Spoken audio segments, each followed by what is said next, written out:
selamat datang di Pojok Santai. Sebelum Anda mendengarkan audiobook ini, kami menginformasikan bahwa channel ini adalah review audio dari buku yang ada di Indonesia. Untuk membaca keseluruhan buku ini kami menyarankan membeli buku aslinya di toko buku kesayangan Anda, baik offline maupun online. Keberadaan channel ini dimaksudkan untuk membantu Anda mendapatkan pengetahuan dari buku-buku kesayangan Anda. Jangan lupa untuk subscribe, like, dan komen. Selamat datang di Pojok Santai, channel khusus yang membahas komik dan novel dengan cara asik. Dalam perjalanan bersama perawan sesat menuju Bukit Garinda, Suto Sinting dikejutkan dengan kehadiran seseorang di hadapannya. Ternyata Prama Pikun adanya. Ada apa gerangan Prama Pikun menemui Suto Sinting? Yuk langsung saja disimak video berikut ini.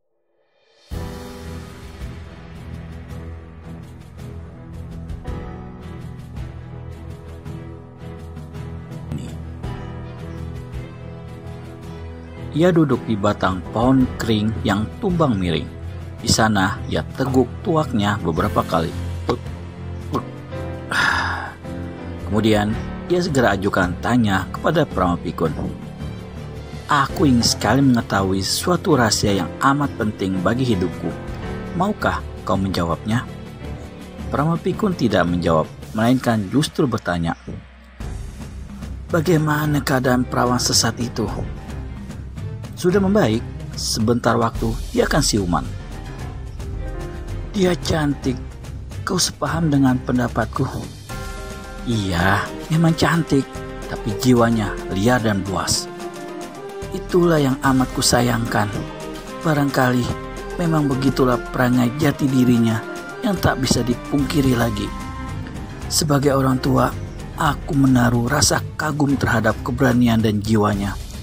Dia pemberani dan tegas, pendiriannya sekeras batu gunung. Tak ada ruginya punya istri macam dia. Suto hanya sunggingkan senyum malas. Sepertinya ia tidak tertarik dengan percakapan itu. Tapi demi menyenangkan hati si kurus kering itu, Suto tetap mendengarkan kata-katanya. Perempuan itu bukan hanya bisa melindungi dirinya sendiri, tapi juga akan bisa melindungi suami dan anak-anaknya kelak. Semangat cintanya pun menggebu-gebu. Menurut ramalanku, dia seorang perempuan yang mempunyai kehangatan cinta yang akan berkobar sepanjang masa. Sekali lagi, Suto sunggingkan senyum dan lontarkan tawa pendek. Serta pelan, ia tidak kasih ulasan sehingga Prama Pikun segera ajukan pertanyaan. Apa kau tidak tertarik padanya, Suto? Tidak, jawab pendekar mabuk tegas. Jangan lihat liarnya, tapi lihatlah hasil akhirnya nanti. Suto makin kekekkan tawa geli. Aku tak ada minat sedikit pun untuk jatuh cinta kepada perempuan lain, kecuali kekasihku yang... Hentikan! Sergap Prama Pikun dengan wajah tegang dan bersungguh-sungguh. Bahkan, ia cepat berdiri dengan tutupkan telinga memakai kedua tangannya. Suto memandang dengan heran. Sebelum melontarkan tanya, Prama Pikun sudah lebih dulu bicara. Jangan sebut lagi nama itu. Kenapa? Kali ini, aku bisa marah jika kau sebutkan nama orang yang kau rindukan itu. Aku butuh alasan, Prama Pikun. Tidak ada alasan. Kau membuatku bingung. Tidak perlu bingung. Aku hanya minta jangan sebut nama itu. Tak sulit menuruti permintaanku, bukan?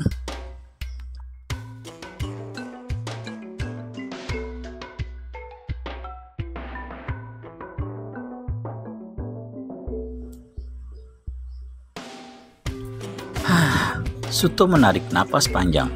Ketegangan yang terjadi ingin diredakan kembali. Untuk itu, Suto tak berani mendesak Prama Pikun lagi, dan dia memilih diam. Adalah yang terbaik untuk suasana malam itu. Hening pun menembus hati sanubari mereka masing-masing, sehingga Prama Pikun mendahului bicara. Sejak kapan kau kenal perempuan yang menjadi idaman hatimu itu, Suto? Sejak kutemukan dia, Pramana Pikun, jawab Suto kalem. Di mana ketemukan dia?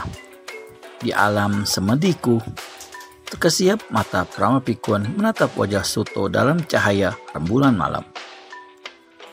Suto diam saja, walau tahu dipandang dalam keheningan. Lama kemudian, Pramana Pikun kembali bertanya, sejauh mana kau bertemu dengan dia di alam semedimu? Hanya sekedar pertemuan biasa. Dia menangis memandangiku. Dia sebutkan namanya 3 kali, seakan mengharap kehadiranku. Dan aku tak sadar, ternyata aku telah melelehkan air mata darah.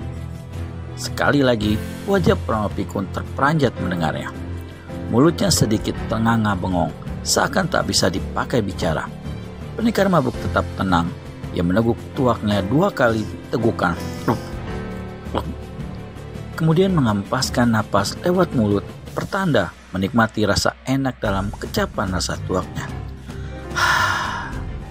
Pada saat itulah terdengar suara Pramana Pikun berkata pelan, barangkali memang kaulah orang yang ditunggu-tunggunya. Tapi aku tak tahu siapa dia dan di mana dia berada. Aku tak bisa menemukan arah tempat tinggalnya. Dan aku yakin kau pasti banyak tahu tentang dia, Pramana Pikun. Aku berharap kau mau menolongku menunjukkan di mana dia tinggal. Setelah bungkam sejenak, Pramana Pikun ucapkan kata pelan lagi. Aku tak berani, Suto. Maksudmu bagaimana, Pramana Pikun? Aku tak berani tunjukkan di mana dia berada. Kenapa? Aku takut dia murka. Murka kepadaku atau kepadamu? Kepadaku lah. Mengapa dia murka? Desak pendekar mabuk semakin penasaran. Karena... Pramana Pikun berhenti bicara. Ia melirik ke kanan ke kiri, takut ada yang mencuri dengar percakapan itu. Dan ternyata dugaannya benar. Memang ada yang mencuri dengar. Pramana Pikun segera menjebaknya dengan kata-kata. Kalau sudah merasa enak badanmu, keluarlah perawan sesat. Duduklah di sini bersama kami. Perawan sesat sudah sembuh. Badannya terasa lebih segar dari sebelum ia jatuh terluka parah. Perempuan berambut acak-acakan, lurus berkesan jabrik itu segera melangkahkan kaki keluar dari pondok. Merasa sedikit malu karena perbuatannya diketahui oleh Pramana Pikun, pendekar mabuk memandang kehadiran perawan sesat yang berpakaian ketat. Dalam cahaya rembulan, wajah perawan sesat semakin cantik menggairahkan lelaki. Pramana Pikun terkekeh lirih bagaimana gumam melihat kehadiran perawan sesat yang kelihatan segar itu. Walau tak ada senyum di wajahnya, tapi menurut pandangan 2 mata lelaki yang ada di situ, perawan sesat memang bisa membuat pikiran setiap lelaki menjadi sesat karena daya tariknya.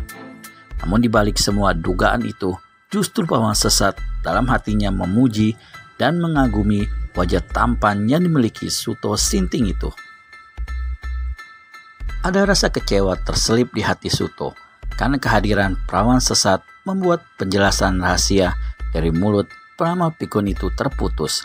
Tetapi Suto yakin dia akan memperoleh keterangan lebih lanjut setelah perawan sesat pergi tidur.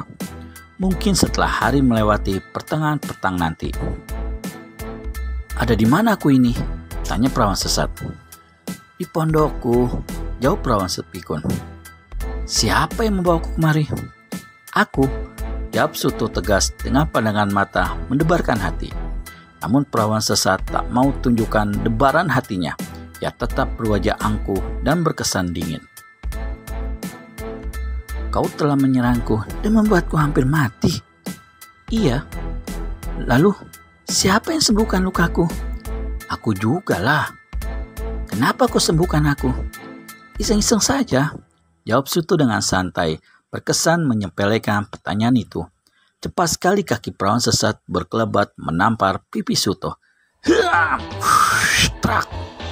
Cepat pula, tangan kanan pendekar mabuk berkelebat naik, sampai telapak tangannya yang merapatkan jari itu berhenti di depan pipinya. Kaki yang sudah meluncur itu membalik sebelum menyentuh tangan pendekar mabuk, hampir membuat perawan sesat terpelanting jatuh kalau tidak segera ditopang oleh tangan kurus pelama pikun. "Jangan coba-coba meremehkan aku ya," hardiknya kepada Suto.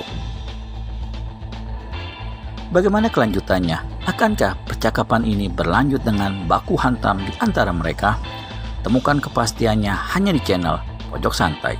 Segera subscribe dan tekan tombol lonceng untuk mendapat notifikasi video terbaru dari kami. Terima kasih dan sampai bertemu kembali.